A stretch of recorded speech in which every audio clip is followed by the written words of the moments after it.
네.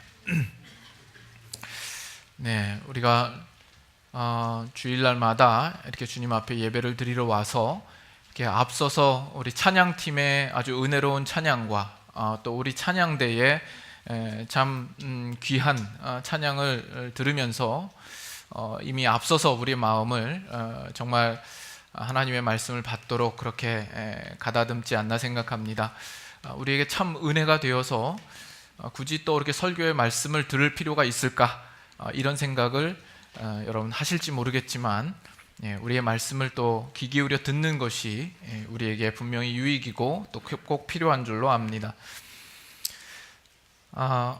어느 한 여집사님이 우박 폭풍이 내리치는 그 날씨 가운데에 자기 차를 몰고 집으로 오고 있습니다. 그 차가 티코였습니다. 티코를 아시죠? 일부 때문에 마티즈였는데 제가 차를 바꿨습니다. 이 티코를 타고 집에 오는데 골프공만한 우박이 떨어지니까 그것을 맞고 집에 와서 차를 살펴보니까 차 여기저기에 울퉁불퉁하게 흠집이 난 겁니다. 그래서 마음이 속상해서 이 여집사님이 다음날 이제 카센터에 가서 정비공한테 이 수리가 얼마쯤 나올 것인지 견적을 내봤습니다. 그랬더니 그 고치는 데만 최소 한 100만 원 정도가 나온다고 이야기를 들은 겁니다. 생각보다 엄청난 비용이 들어가게 된 것을 정말 그 마음에 속상하게 여긴 그 여집사님이 좀 싸게 하는 방법이 없냐고 물어봤더니 정비공이 하는 말이, 좀 정비공이 이 여집사님을 조금 놀려주는 투로 이렇게 얘기를 한 겁니다. 모르죠. 글쎄요, 배기구를 힘껏 불면 차가 펴질지 모르겠네요. 그런 겁니다. 그래서 이 여집사님이 돈을 아껴야 되겠다라는 생각에 시도라도 해보자, 이렇게 마음을 먹고 집으로 온 겁니다. 그래서 다음 날이 되었는데 옆집에 사는 이웃 아주머니가 이제 그 집을 방문했는데 이 여집사님을 보고 깜짝 놀란 겁니다. 차 배기구 파이프에다 입을 대고 있는 모습을 보면서 이 여자가 자살하려고 그러는가, 이런 당황스러운 마음에 아니 지금 뭐 하고 있는 거예요? 이렇게 물었더니 그 여집사님이 그 배기구에서 입을 떼면서 차의 흠집을 좀 펴려고요, 이렇게 얘기를 했습니다. 그랬더니 이 아주머니가 이 여집사님에게 충고를 한 거죠. 아유, 저렇다니까 그렇게 하면 안 돼요. 차 창문을 다 닫고 불어야지요. 여러분, 이분이 순진한 겁니까? 무지한 겁니까? 이 순진하다 못해 무지한 것 아닙니까? 그런데 이 모습을 보면서 이 모습이 우리 인간이 가지고 있는 모습이 아닌가 생각을 합니다. 우리 안에 있는 심각한 문제들에 대하여서 그 문제의 그 부분을 옳게 보지 못하고 마치 자기가 그 문제를 다 해결할 수 있느냐 끙끙거리고 그 문제로 씨름하고 있는 모든 인류의 모습이 아닌가라는 생각을 해보게 되었습니다. 오늘 말씀을 생각하면서도 여러분 이 부분을 좀 계속해서 생각해 보실 수 있기를 바랍니다. 여러분들이 언제부턴가 신앙생활을 시작하셨을 겁니다. 처음 신앙생활을 시작할 때는 이 신앙생활이 그렇게 어렵게 느껴지지 않고 할만하겠다라고 생각을 하셨을 겁니다. 그러나 여러분들이 신앙생활을 하고 보니까 이 신앙생활이라는 것이 쉽던가요? 그렇지 않죠. 상당히 어렵고 복잡한 내용들이 참 많이 있습니다. 우리가 이 신앙을 단순하게 생각하면 이렇게 주일날 매주 한 번씩 나와서 예배 드리고 그리고 그 밖에 기도라든가 헌금이라든가 기독교 신앙의 기본적인 의무만을 지켜내면 될 것이라고 생각을 합니다. 그러나 우리의 신앙이라는 것은 단지 우리의 눈에 보이는 것으로만 판단할 수 없는 문제가 아닙니까? 또 신앙은 이것이다, 이렇게 하나로만 규정될 수 있는 부분들도 또 아닌 것을 우리는 압니다. 그래서 어떤 부분에서 이 신앙이라는 것은 상당히 미묘하기도 하고 우리의 내면을 들여봐야 되고 보이지 않는 부분들에 대하여서 우리가 깊게 생각해야 할 여러 가지 복잡한 문제들이 있습니다. 그래서 우리가 올바른 신앙을 찾아가고 올바른 신앙을 가진다라는 것은 상당히 어렵습니다.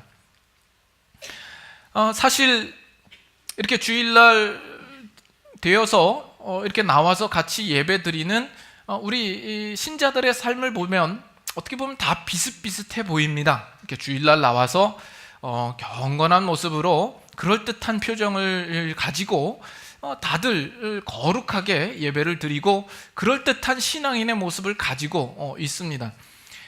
그러나 여러분 각자마다 인생 가운데 이 기독교의 신앙과 이 복음이 여러분의 전 인생에 차지하는 범위가 사람들마다 다 다르다라는 거죠.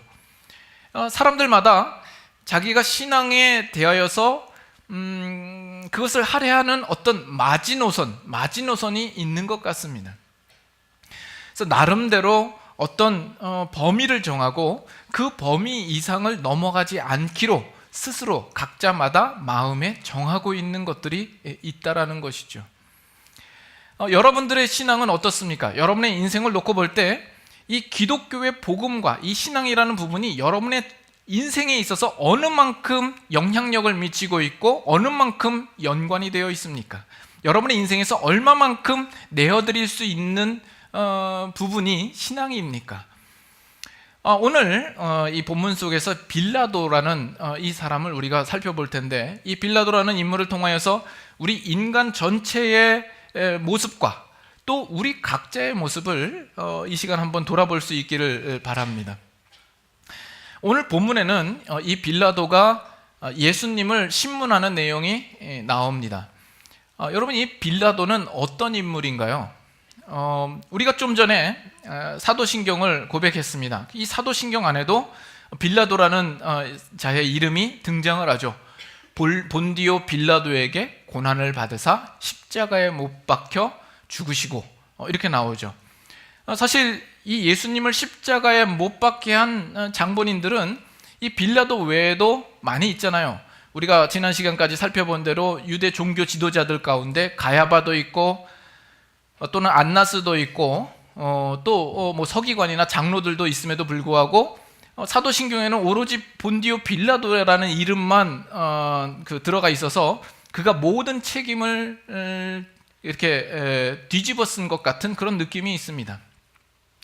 어찌됐든 이 빌라도는 예수님을 십자가에 못 박은 그 책임을 면하지는 못할 겁니다. 결정적으로 직접 십자가의 판결을 내린 자가 이 빌라도이기 때문이죠. 여러분, 터키에 가시면 성소피아 성당이 있습니다. 거기에 가면 이 빌라도의 보고서라는 자료가 보관되어 있다고 합니다. 이 터키의 성소피아 성당을 제가 직접 가봤다는 것 아닙니까? 은근히 자랑삼아 이야기를 합니다. 거기에 빌라도의 보고서가 있다는 것을 알았으면 좀 가서 물어보기도 하고 좀 찾아보기라도 했을 텐데 그 당시에는 몰라서 그냥 방문만 했습니다. 이 빌라도가 가이사, 이 시저에게 보낸 편지의 내용이 아주 장문으로 있다고 합니다.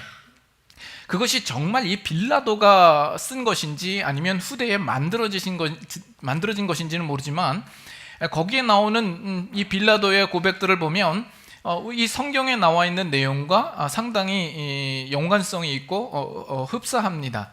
그래서 이 성경을 보는 데 있어서도 어떤 면에서는 유용한 자료로 우리가 참고 자료로 생각할 수 있다고 봅니다. 거기에 내용을 보면 빌라도가 뭐라고 이야기를 하냐면 이 예수님을 처음 자기가 만났을 때 그 위험에 놀랐다라고 이야기를 합니다. 그리고 아무쪼록 자기는 이 예수를 놓아주려고 했지만 이 유대 민중이 폭동을 일으킬까 봐 두려워서 어쩔 수 없이 예수를 십자가에 내어주었다라는 그런 내용이 있습니다. 그리고 그 이전에 이 빌라도는 이 유대 땅에 유대인의 치안을 막고 관리하기 위하여서 자기가 가지고 있는 병력으로는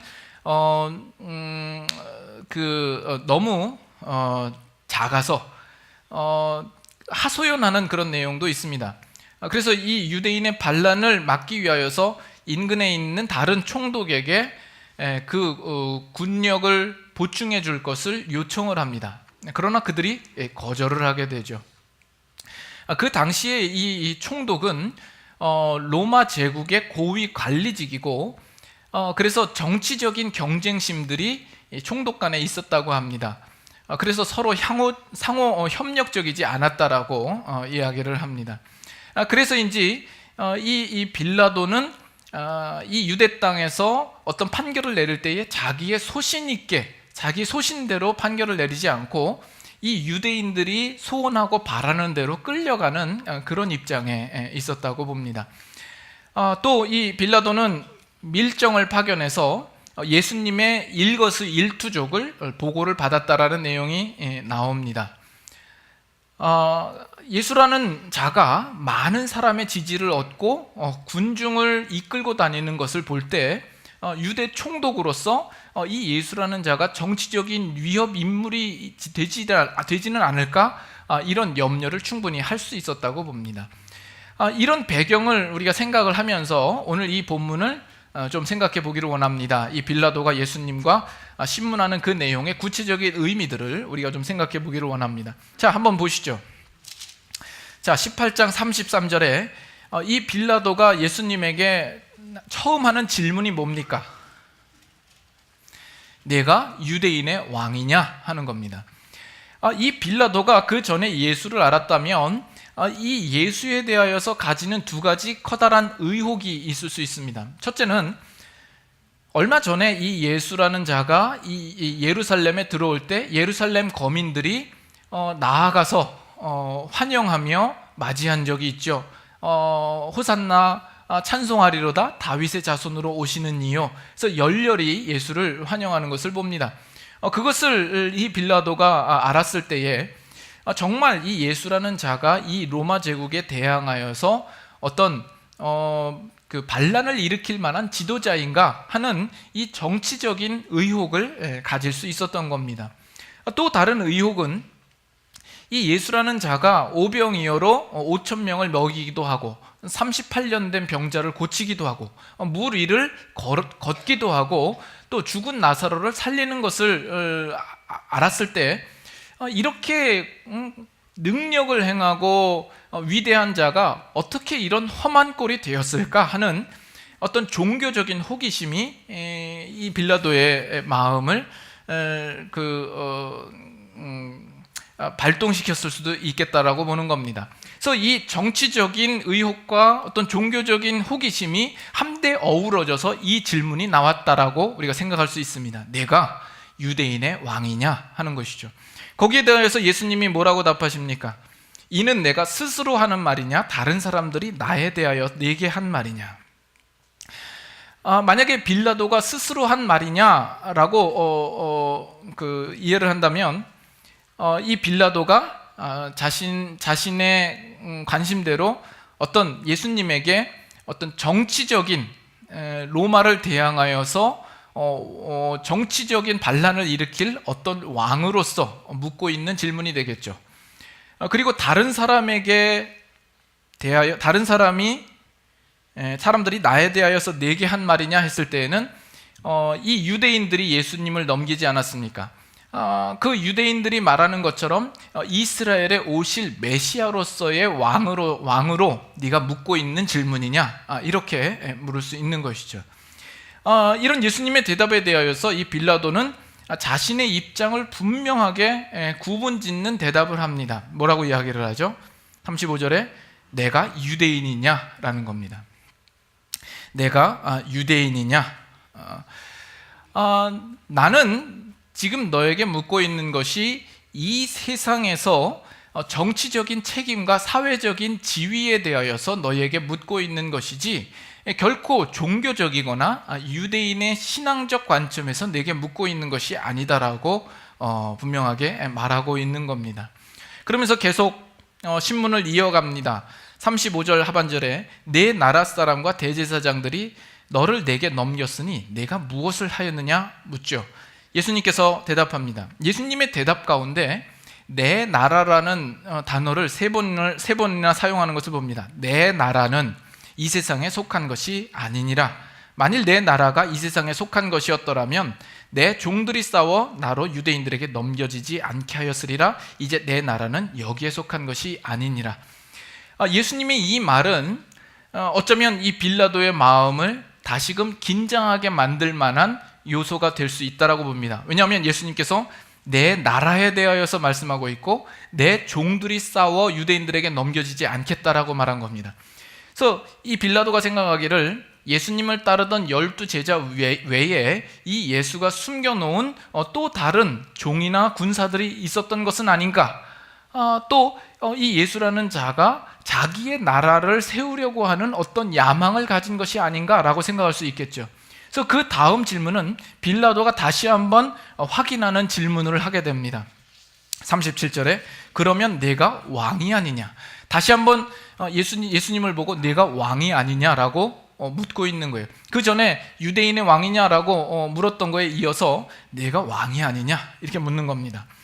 자, 예수님께서 대답하시죠. 내 말과 같이 내가 왕이니라. 내가 이를 위하여 태어났고 이를 위하여 세상에 왔나니 곧 진리에 대하여 증언하려 함이니라. 무릇 진리에 속한 자는 내 음성을 듣느니라. 이렇게 말씀하시죠. 예수님의 대답의 요지는 뭐예요? 내 말대로 나는 왕이다. 그러나 나는 이 세상의 왕으로 온 것이 아니라 진리에 대하여서 증언하러 왔고 영원과 진리에 대하여서만 그 말이 옳다라고 말씀하고 있는 겁니다. 그러자 이제 그 다음에 빌라도의 대답이 중요합니다. 오늘 제목으로도 쓰여진 이 빌라도의 대답이 뭡니까? 이르되 진리가 무엇이냐라는 겁니다. 진리가 무엇이냐. 자, 여러분, 이 빌라도의 이 대답을 여러분들 어떻게 생각하십니까? 빌라도의 이 반응의 의미는 무엇입니까? 이것은 지금 빌라도가 이 예수에 대하여서 그 마음에 어떤 안심하는 마음에서 나온 반응입니다. 또 더 이상 이 예수와 대화를 이어갈 가치가 없겠다라고 생각해서 나온 대답인 겁니다. 그래서 이 말은 다시 의역해서 풀이하자면 이런 뜻이 됩니다. 진리가 무엇이냐? 진리가 밥 먹여주냐? 이런 뜻이 될 수 있는 겁니다. 진리가 밥 먹여주냐? 여러분 이런 표현을 들어보신 적 있습니까? 저는 어릴 때 부모님에게 이런 이야기를 들은 것 같은 느낌이 듭니다. 여러분들은 어떠세요? 어떤 상황인지는 모르지만 분명히 들었던 것 같아요. 그 얘기는 뭐예요? 지금 네가 하고 있는 것이 얼마나 무가치한지를 아느냐? 너는 왜 이렇게 쓸데없는 일을 하느냐? 내 인생에 도대체가 유익이 없는 일을 하느냐? 라고 물을 때 사용하는 거죠. 가령 나가서 딱지치기 하고 구슬치기 하고 마치 그것이 인생의 목적인 양 거기에 목매어 있을 때 부모는 그 자녀에게 말할 수 있는 거죠. 구슬이 밥 먹여주냐? 딱지가 밥 먹여주냐? 라고 말할 수 있는 거죠. 지금 빌라도가 지금 말하고 있는 그 말의 정확한 의미는 그런 의미입니다. 진리가 무엇이냐? 여러분, 이 질문이 이 빌라도가 예수님에 대하여서 정말 진리가 뭘까? 진리에 대해서 말해줄 수 있니? 라는 식으로 진리에 대해서 호기심을 가지고 묻는 질문이 아니다라는 것을 여러분 분명히 아시겠죠? 지금 이 질문 이후에 이어지는 대화가 없어요. 그래서 지금 이 빌라도는 그 신문을 마치는 그 대답으로서 이 말을 하고 있는 겁니다. 진리가 밥 먹여주니? 더 이상 이 예수 그리스도와 그 대화를 이어갈 어떤 의미도 지금 찾지 못하고 있는 겁니다. 그래서 지금 이 대답을 하고 있는 거죠. 지금 이 빌라도에게 있어서는 그가 가지는 가장 큰 관심과 초점은 무엇입니까? 이 빌라도의 관심은 유대 총독으로서 로마 황제에게 어떻게든 신임을 얻어서 더욱 높은 자리로 승진을 하고 이 세상에서 지위와 권세를 얻는 것에만 오히려 오직 목적이 있는 사람인 것이죠. 그렇게 놓고 보니까 이 진리에 대한 문제는 도대체가 그 일에 대하여서 도움이 될 것도 아니고 필요하지도 않은 겁니다. 그래서 지금 이 예수에 대하여서 이 빌라도는 예수에 대해서 어떠한 죄도 찾지 못하고 그 책 잡을 것이 없었음에도 불구하고 이 빌라도는 자기의 입지를 굳게 하는 그 일들에 대하여서 어떤 모험이나 손해를 보는 일을 주어도 할 마음이 없는 것이죠. 그래서 한번 보세요. 38절 하반절 봅니다. 38절 하반절. 이 말을 하고 다시 유대인들에게 나가서 이르되 나는 그에게서 아무 죄도 찾지 못하였노라. 이렇게 얘기를 하죠. 19장 4절 보세요. 19장 4절. 빌라도가 다시 밖에 나가 말하되 보라, 이 사람을 데리고 너희에게 나아오니 이는 내가 그에게서 아무 죄도 찾지 못한 것을 너희로 알게 하려 함이로다. 여기서 똑같이 얘기를 하죠. 그에게서 아무 죄도 찾지 못하였다. 6절도 보세요. 6절. 대제사장들과 아랫사람들이 예수를 보고 소리질러 이르되 십자가에 못 박으소서, 십자가에 못 박으소서 하는지라. 빌라도가 이르되 너희가 친히 데려다가 십자가에 못 박으라. 나는 그에게서 죄를 찾지 못하였노라. 이렇게 얘기를 하죠. 그러나 결정적으로 12절을 보세요. 12절 다 같이 한번 읽겠습니다. 이러므로 빌라도가 예수를 놓으려고 있었으나 유대인들이 소리질러 이르되 이 사람을 놓으면 가이사의 충신이 아니니이다. 무릇 자기를 왕이라 하는 자는 가이사를 반역하는 것이니이다. 네, 지금 이 말에 빌라도는 흔들리는 거죠. 가이사의 충신이 되고 싶은 마음이며 가이사의 반역자로서 어떤 오점도 남기고 싶은 마음이 없는 겁니다.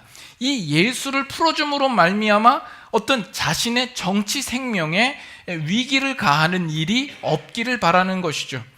그래서 19절 보세요. 19장 19절. 빌라도가 패를 써서 십자가에 붙이니 나사렛 예수 유대인의 왕이라 기록되었더라. 이 예수에 대하여서 이 빌라도는 자기가 가질 수 있는 어떤 최소한의 양심의 가책을 덜기 위하여서 유대인의 왕이라 하는 패를 쓰는 것이죠. 그래서 이 빌라도의 유일한 관심은 이 세상의 지위와 권세에 가 있고 사실 진리의 문제에 있어서는 전혀 관심이 없는 겁니다. 이것이 빌라도가 가진 마음인데 이 마음이 오늘날 이 세상을 살고 있는 이 시대의 사람들의 마음과 얼마나 유사한가 보세요. 우리 모든 인간들이 어찌하든지 이 세상에서 내가 잘 살고 내가 편안하게 살고 내가 지위와 어떤 나의 입지를 굳건하게 하는 데에만 우리의 온 정성과 심혈을 기울이지 사실상 진리의 문제에서만큼은 그거는 사실 우리에게 필요하지 않다고 여기지 않습니까? 참 무가치하고 진리가 무엇이냐, 진리가 밥 먹여주냐 이런 생각으로 살지 않느냐라는 겁니다. 근데 더 놀라운 것은 오늘 예수 그리스도를 믿고 신앙생활을 하는 우리 신자들의 삶 가운데에도 이런 생각들이 우리 안에 여전히 남아있다라는 것이죠. 우리는 예수님을 믿는다고 하고 교회에 나와서 이렇게 예배 드리기도 하지만 우리의 마음속에는 이 빌라도와 같이 진리가 무엇이냐라는 그 마음에서 여전히 우리는 세상에 있는 것들을 추구하고 그것들이 우리의 삶의 중심이 되어버리고 있는 그런 삶을 살고 있다는 겁니다. 여러분들은 어떠세요? 네? 여러분 한번 솔직하게 생각해 보셔야 합니다. 여러분들의 전 인생을 놓고 생각해 보십시오. 이 기독교의 진리에 대하여서 여러분은 어떤 생각을 가지고 있습니까? 정말 이 그리스도 신앙에서 복음에서 말하는 이 진리가 여러분의 인생에서 정말 중요하고 가치 있는 것입니까? 그것이 여러분의 전 인생에 영향을 미치며 그것이 여러분의 전 인생을 정말 방향 짓는 중요한 내용이 되고 있는가라는 겁니다. 예수님을 믿고 있습니다. 신앙생활을 하고 있습니다. 그러나 우리가 가진 신앙과 복음과 진리에 대한 문제는 우리의 삶에서 아주 최소한의 영역으로만 자리 잡고 있는 것이죠. 그리고 알게 모르게 우리들의 심령 속에서는 진리가 무엇이냐, 진리가 밥 먹여주냐라는 생각들이 은연중에 나도 모르게 우리의 삶 속에 가지고 있고 우리는 여전히 우리의 현실 생활과 이 세상에서 내가 얻고자 하는 것들을 위하여서 사는 데에만 우리의 모든 무게중심을 실어서 그렇게 하루하루를 살고 있더라는 것입니다. 우리 인간의 인류 가운데 가장 불행이 뭐냐 하면 우리가 하나님으로부터 단절이 되고 그로 말미암아서 필연적으로 따라오는 부수적인 많은 결과들이 나타납니다. 우리의 삶 가운데 거짓이 자리 잡고 타락과 부정과 또 불행과 고통과 괴로움들이 우리의 삶에 들어오게 되는 겁니다. 그런데 우리는 그 원래의 문제를 해결하지 아니하고 그 부수적인 문제만을 붙들고 씨름하고 있는 것이죠. 이것이 인류가 가지는 가장 불행한 과오입니다. 어느 그 정신병원에서 이 정신병원에 입원한 환자들을 이제 어느 정도 치료를 하고 이 환자가 퇴원을 해도 될까 말까, 이제 내보내도 될까 아니면 그대로 남아 있어야 될까 하는 것들을 판가름하기 위해서 하는 실험들이 있다고 합니다. 근데 그 중에 하나가 어떤 게 있냐면 이 수도가가 많이 달린 그 공동 세면장에 이 환자를 데리고 가서 그 수도가에 물들을 다 틀어놓고 걸레를 주면서 이 바닥을 닦아라, 이렇게 시킨답니다. 그러면 그 걸레를 들고 바닥을 열심히 닦는 사람이 있다면 아직 병원에 남아 있어야 될 사람이고, 먼저 가서 수도꼭지를 잠그고 그 다음에 바닥을 닦으면 그 사람은 이제 퇴원해도 좋다라는 증거가 된다라고 합니다. 물론 그걸 결정하는 그 방법이야 여러 가지, 증상에 따라서 여러 가지가 있겠죠. 한 가지 예를 든 것인데, 그만큼 그 간단한 문제조차도 풀지 못하고 있더라는 겁니다. 우리 인간에게 닥쳐진 가장 심각한 문제, 가장 중요한 문제는 무엇입니까? 우리를 주관하시는 살아계신 하나님이 계시며 그가 온 우주 만물을 창조하셨으며 우리 인간들을 창조하셨지만, 우리 인간이 그 앞에 범죄함으로 말미암아 우리 가운데 죄가 들어오고 우리는 죄 아래 놓여 있는 자들이 되었다라는 겁니다. 그래서 죄가 옴으로 말미암아 우리와 하나님과의 관계가 단절이 되고, 그로 말미암아 우리의 인류 가운데 찾아온 여러 가지 많은 결과들, 고난과 괴로움과 슬픔과 아픔들이 있는 것이죠. 그렇다면 우리가 가장 먼저 해결해야 될 것은 하나님과의 그 관계, 그 원래적인 부분부터 해결을 해야만 될 것 아닙니까? 그러나 우리 인간들은 거기에 대하여서, 그 진리에 대하여서 깨닫지 못하더라는 겁니다. 지금 이 빌라도 같은 경우에도 그 진리에 대하여서 어떤 시각도 가지고 있지 못하고 있는 겁니다. 이 땅에 사는 많은 사람들이 그러하고요. 열매가 맺히는 것은 언제나 가지 끝에 맺히게 됩니다. 그러나 그 열매를 만드는 것은 이 가지가 만들어낸 것은 아닙니다. 그 뿌리로부터 올라와서 이 열매를 맺히게 한 것이죠. 그렇다면 이 뿌리로부터 나무와 그 줄기에 이르러서 이 가지에 이르기까지 그 어느 중간이 단절이 되었다라면 더 이상 열매를 맺히지 못할 것이요, 그 가지에 있는 나뭇잎도 결국엔 말라 비틀어지고 말 것입니다. 우리가 하나님과의 그 관계가 단절됨으로 말미암아서 우리는 더 이상 생명과 아름다움과 복의 근원으로서 말미암는 어떤 열매를 맺히지 못하게 되어 있는 겁니다. 그 문제가 우리에게 있어서 가장 심각한 문제요, 우리 인류가 풀어야 할 문제요, 그것이 우리의 전 인생에 대하여서 우리가 알아야 할 진리에 대한 내용이 아닙니까? 그래서 성경이 우리에게 증명하는 것이 뭐냐면, 우리 인류가 하나님과 단절되었을 때 우리 인생 안에서 어떤 아름다운 열매도 맺지 못하더라 하는 겁니다. 그래서 구약 성경을 보면 온갖 범죄에 대한 내용이죠. 인간이 타락하고 간음하고 살인하고 이런 내용들로 가득한 겁니다. 끊임없이 하나님께 돌아와라, 하나님께서 여러 가지 모양으로 선지자들 보내지만 인간의 고집이 하나님께로 돌아오지 않는 것이죠. 로마서 8장 한번 보겠습니다. 로마서 8장 32절. 우리가 잘 알고 있는 말씀입니다만 이 말씀을 조금 더 새로운 시각에서 보기를 원합니다. 32절, 8장 32절 다 같이 한 목소리로 읽겠습니다. 자기 아들을 아끼지 아니하시고 우리 모든 사람을 위하여 내주신 이가 어찌 그 아들과 함께 모든 것을 우리에게 주시지 아니하겠느냐. 네. 어떤 내용이에요? 우리가 이해하는데 어렵지 않죠? 하나님 아버지께서 자기 아들까지 아끼시지 않고 우리에게 내어주셨는데 그 나머지 것들이야 얼마나 더 우리에게 주시겠느냐라는 것이죠. 예수님을 우리에게 내어주셨다는 것은 하나님이 가진 것 중에서 가장 아끼는 것, 가장 소중한 것을 우리에게 내어주신 것입니다. 그렇다면 그 나머지 것들에 대해서 우리에게 내어주시지 않을 어떤 이유도 없다라는 이야기가 됩니다. 조금 우리가 이해를 위하여서 하나님께서 예수님을 우리에게 내어주시는 것이 그 가치를 한 100만 불이라고 치십시다. 100만 불이라고 치고 그리고 나머지 다른 것에서 다른 그 외에 다른 것을 하나님께서 우리에게 내어주시는 것은 한 1불이나 2불 정도로 이렇게 생각할 수 있겠죠. 자, 그러면 한번 생각해 보십시오.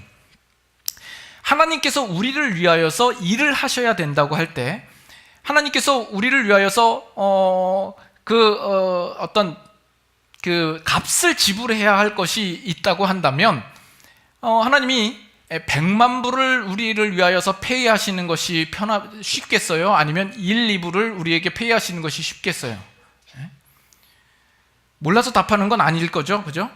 1, 2불 싼 것을 페이하는 것이 훨씬 쉽죠. 그러나 그럼에도 불구하고 하나님이 우리에게 주시는 것이 단지 1, 2불 주시는 것이 아니라 100만 불짜리를 우리에게 먼저 페이하셨어야만 했던 이유는 우리 인류에게 있어서, 우리 인간에게 있어서 가장 중요한 것 문제부터 해결하기 위하여서 그 100만 불이라는 것을 주신 것 아닙니까?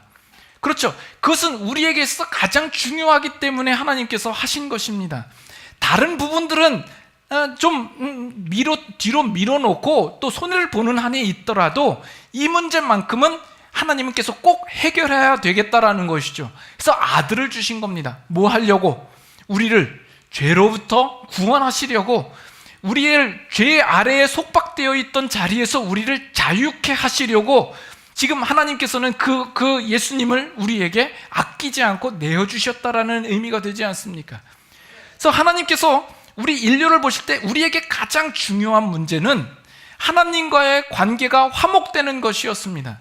그거에 비하니까 다른 문제들, 내가 이 세상에서 돈을 얼마만큼 버느냐, 내가 얼마만큼 오래 사느냐, 부귀 영화를 누리느냐, 내 자녀가 잘 됐느냐 하는 그 문제는 아주 사소한 문제이더라는 겁니다. 아주 그 다음의 문제에 불과하더라는 이야기입니다. 그런데 우리 입장에서는 자꾸 어떤 생각을 한다고요? 그 1, 2불에 지나지 않는 것, 내 자녀가 잘 되고 내가 조금 더 성공하고 좋은 집으로 가고 내 사업이 좀 잘 되는 것, 이것이 가장 중요한 것처럼 우리는 생각하더라는 겁니다. 그러나 지금 예수님께서 오신 것은 뭐라고 이야기를 하죠? 내가 이를 위하여서 태어났고 이를 위하여서 세상에 왔는데 곧 진리에 대하여서 증언하기 위하였다라고 이야기를 하죠. 그래서 진리에 속한 자들은 내 음성을 듣는다라고 이야기를 합니다. 지금 예수님께서 이 빌라도 앞에 서 있는 이유도 바로 그 목적을 이루시기 위하여서 오셨다라는 것 아닙니까? 우리가 이것을 놓치면 우리 신자들은 상당히 불행해집니다. 예수 그리스도로 말미암아 우리가 죄 사함을 얻고 구원을 얻었다라는 것이 얼마나 중요한가 하는 것을 놓치게 되면, 또 그 외에 다른 것들은 참 사소한 문제다라는 것을 깨닫지 못한다면 그 다음에는 주객이 바뀌는 거죠. 그래서 가장 사소한 것을 우리는 가장 중요한 것처럼 착각하고 그렇게 살게 되는 겁니다. 그래서 우리가 구원 얻은 것이 내 실제적인 삶 가운데서 내가 허리가 안 아픈 것 또는 이빨 안 아픈 것만 못하게 되는 거죠. 왜 구원을 주신다고 하셨을까? 내 아픈 이 허리만 좀 빨리 낫게 해주시지. 우리는 이런 생각을 하면서 삶을 살게 되고, 그렇다 보니까 우리의 삶에 감사가 없어지는 거죠. 우리는 늘 불평과 불만 속에서 살아가게 되는 겁니다. 여러분은 이 진리를 아십니까? 여러분 이 진리를 아는 것이 복인 줄 아십니까? 네? 이 세상 많은 사람들은 그 진리를 알지 못하고 살아갑니다. 그리고 자기 안에 있는 문제는 자기가 얼마든지 풀어낼 수 있다라고 생각을 합니다. 끊임없이 내가 가지고 있는 힘과 재능과 건강을 통하여서 내 힘으로 모든 것을 해결할 수 있을 것처럼 그 망상에 사로잡혀서 삶을 살고 있는 겁니다. 그러나 우리가 정말 우리의 인생의 문제에 있어서 그 가장 중요한 문제를 해결하기 위하여서는 우리를 십자가 앞으로 끌고 와야 되는 거거든요. 그러나 끊임없이 인간은 그 앞에 가지 않으려고 고집을 피우고 있는 거죠. 그래서 하나님께서 구약 성경에서 인간들에게 제시하신 그 방법이 뭐냐면, 끊임없이 인간이 자기가 할 수 있다고 그러니까 그래 좋다, 그러면 네가 한번 해봐라, 그러면서 기준을 제시한 거죠. 그래서 율법을 그들의 손에 쥐어줬습니다. 그 율법을 보고 자신의 삶을 보니까 자신이 할 수 없다라는 것을 알게 되거든요. 그래서 결국엔 주님, 난 못합니다. 오호라, 나는 곤고한 사람이군요. 이 사망의 몸에서 누구든 나를 구해낼 자가 없군요 라는 그 고백을 하게 되고, 그 고백을 하게 되는 자리에 예수 그리스도의 십자가가 비로소 아주 그 효력이 발휘를 하게 되는 것입니다. 그러나 우리 인간들은 그것조차도 인정하지 않는 거죠. 스스로 자신을 속입니다. 나는 얼마든지 율법을 지킬 수 있다. 못 지키면서도 스스로 의롭고 경건하고 괜찮은 사람이라고 스스로를 속이고 있는 거죠. 그래서 하나님께서 언젠가는 우리들의 인생 속에 개입하셔서 우리로 하여금 우리가 추구하고 우리가 바라고 있는 것이 얼마만큼 헛되고 구름을 잡는 것인가 하는 것을 깨닫게 하십니다. 그런데 그 시기가 다른 것이, 세상에 믿지 않는 자들은 자신들이 추구하는 것이 얼마나 헛되고 거짓된 건가를 확인하는 것을 죽은 다음에 확인하게 하고, 예수님을 믿는 신자들에게는 이 땅에서의 살아생전에서 그 헛된 것을 보이고 알게 하시더라는 겁니다. 여러분들은 어느 쪽에 해당됩니까? 어느 게 더 복이라고 생각합니까? 우리 신자들에게 살아생전에 우리가 움켜잡으려고 하는 것이 헛된 것인 것을 알게 할 때에 주로 쓰시는 방법이 어떤 재난과 고난과 실패와 좌절이라는 방법을 쓰는 겁니다. 결국 그런 실패와 고난과, 또는 교통사고를 당해서 사고를 당했을 때에 우리로 하여금 내가 지금까지 쥐려고 했던 이 모든 것이 사실은 정말 헛된 것이구나. 내가 가지고 있는 인생이라는 것은 이렇게 허무하게 무너질 수 있는 것이구나. 인간이라는 이 육체는 그저 180파운드 정도 되는 고깃덩어리에 불과하구나 하는 것을 깨닫게 만드시는 거죠. 그러면 그런 경우에 이 세상의 시각으로 보면, 세상 사람들은 자신은 건강하고 힘이 있고 이제 재력을 가지고 얼마든지 승승장구하고 살고 있는데, 옆에 있는 예수 믿는 사람들은 교통사고 당하고 실패하고 좌절을 경험하거든요. 그러면 세상 사람들은 내가 가진 선택이 옳다, 나는 온전하다라고 생각을 하겠죠. 예수 믿는 사람은 거기서 실패와 좌절이 있어요. 여러분은 어느 게 더 복이라고 생각합니까? 어느 게 더 복이라고 생각합니까? 설교 안 듣고 있는 거죠? 몰라서 답 안 하시는 거예요? 비록 우리 안에 실패가 있고 좌절이 있지만 우리는 그것을 통하여서 참 진리를 알게 되는 겁니다. 우리가 이 땅에서 사는 삶이 얼마나 허무한가, 잠깐인가, 이것이 다가 아니구나, 그 이상의 무언가가 있구나 라는 것을 깨닫게 되더라는 겁니다. 그래서 우리의 삶이 세상 사람들보다 좀 못해 보일지 모르지만 우리가 훨씬 복받은 사람인 겁니다. 내가 이제는 나를 근거로 해서 살지 않고 하나님을 인정하며 하나님 앞에 항복하는 자로 살며 예수 그리스도의 십자가 앞으로 나아가서 그 앞에 무릎 꿇을 수 있는 자로 우리가 살 수 있다는 것, 그것은 진리를 아는 자요 진정으로 복받은 자가 되는 겁니다. 여러분들은 이 진리를 어떻게 알고 어떻게 소유하고 있습니까? 여러분에게 물어봅니다. 기독교 신앙과 이 복음 안에 발견한 그 진리를, 여러분 진정한 그 가치를 여러분들이 알고 있습니까? 그래서 여러분들이 안다고 한다면 이 진리 가운데로 자기 자신을 부지런히 끊임없이 끌고 가는 노력을 하고 있습니까? 끊임없이 나를 이끌어서 때로는 그 가운데 훈련이 되어지고 또는 노력해야 되고 인내하고 극복해서 그 승리의 자리까지 나를 끊임없이 부지런히 끌고 가고 있는가? 아니면 그 자리로 가는 것이 험난하고 때로는 어렵고 피곤하기 때문에 그것을 회피하고 그것을 미루고 그저 지금도 이 세상에 있는 것들을 목표 삼아서 그것을 위하여서 살아가고 있는 모습으로 살아갑니까? 여러분의 심령에 진리가 무엇이냐? 진리가 밥 먹여주냐? 하는 그 마음으로 여전히 살아가고 있느냐라는 겁니다.